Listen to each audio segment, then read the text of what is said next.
If you want that grand Seiko look, but you don't want to pay the grand Seiko price, there's only one answer, and that's the Presage line. And Seiko just upped the ante with their latest version. But are they any good?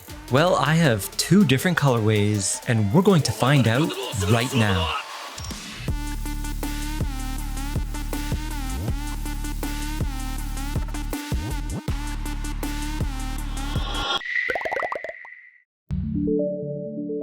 Introducing the all-new Seiko Presage Classic. A simple, streamlined, elegant timepiece that has a few tricks up its sleeve. And this watch is all about its curves. We got a pronounced double dome sapphire that adds just the right amount of elegance to this Presage. And while the case does remind me of the legendary Sarbi, make no mistake, it's a Presage through and through with that flowing, curvaceous design.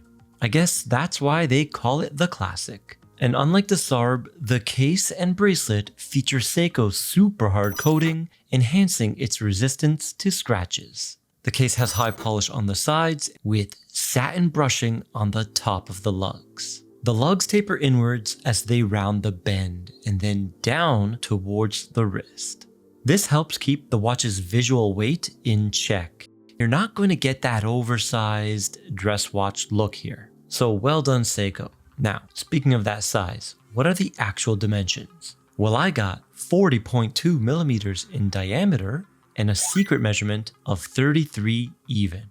The watch has a thickness of 13.2, but that is including that high double-domed sapphire. So take that number with a grain of salt. We got no drilled lugs and a lug-to-lug of 45.8. So a compact wingspan, which I'm a fan of, and I will say the watch wears more like a 39.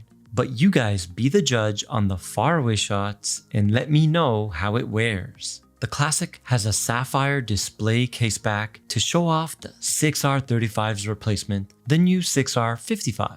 It's got that golden rotor, but it's not the prettiest movement in the world. And the performance, I think it's an improvement over the 6R35, but we haven't tested much on the channel, so I don't have a good read on it yet. Now let's talk about a sore spot with every Seiko, that bracelet. So how does this one fare? Well, it's got some positives, like it's completely solid with solid end links, and its finishing is pretty good. The size is on point, 20 millimeters, and it tapers down to 17. But it is fixed via a pin and collar system with a butterfly clasp. And the pin and collar system is the difficult type. There is no place for the collar to sit without falling out. You know, in some other Seiko bracelets with the pin and collar, they have a little bit of a ledge where the collar sits and it doesn't fall out unless you flip it. Well, this one doesn't have that luxury, and you can see me put it in the hole and it just plummets to the ground. And this bracelet has no micro adjustments since it's a butterfly clasp, but the good news is the links are small and are composed of two pieces. They have great articulation and you should be able to get a comfortable fit. Now, circling back to the beginning of the video, I said it reminds me of a Sarb. Well, it's not just the case, it's the dial. That color Seiko is calling ivory here is a dead ringer for the Sarb 035. It's a gorgeous, creamy color that has a warmth to it. And something really surprised me here. The finishing on the high-polished baton indices. Usually on this price tier, the batons are riddled with nicks or specks. I've seen a lot of this on the lower tier 6R King Seikos. So I was pretty shocked to see the finish on these indices.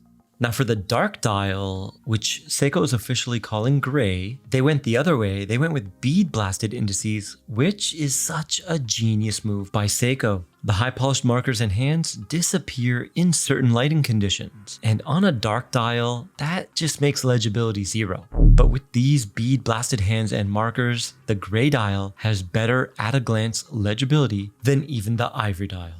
And speaking of those hands, they are now Alpha style instead of the more traditional Dauphine handset. I like it, it elevates the watch, they just look more premium, and they now have that Lange vibe, which is a good thing.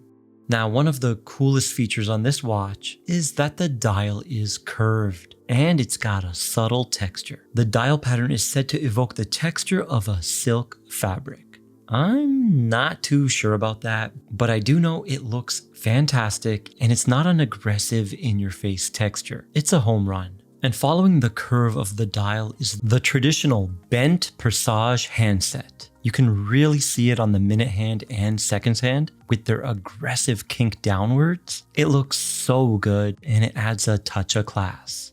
There's a beveled out date window at the 3 o'clock and they printed Presage and the Seiko logo on the dial. It does say 3 days on there, but thankfully it's really small and hard to notice. Now this watch, being a Presage, means it gets a signed crown. The crown is a push-pull and it helps give this watch a healthy 100 meters of water resistance. So the 55 movement is basically a 6R35 with a shorter height, 0.2 millimeters thinner. What a lot of people don't know is the escape wheel and pallet fork are made using MEMS technology. However, the 6R35 had that as well. Now this movement has 3 full days of power reserve. It's a 21.6 VPH hack and wind automatic with 24 joules. And the good thing about it is it's cheap to service.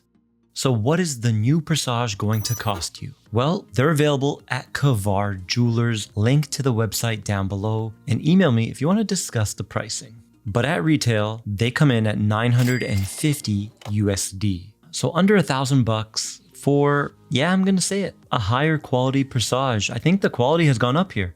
The hands are extremely clean, cleaner than my $3,000 Tudor. Indices as well. You're getting a textured dial, a sapphire sandwich, and I did confirm the case back with the diamond tester, and the bracelet is decent. I like what I see.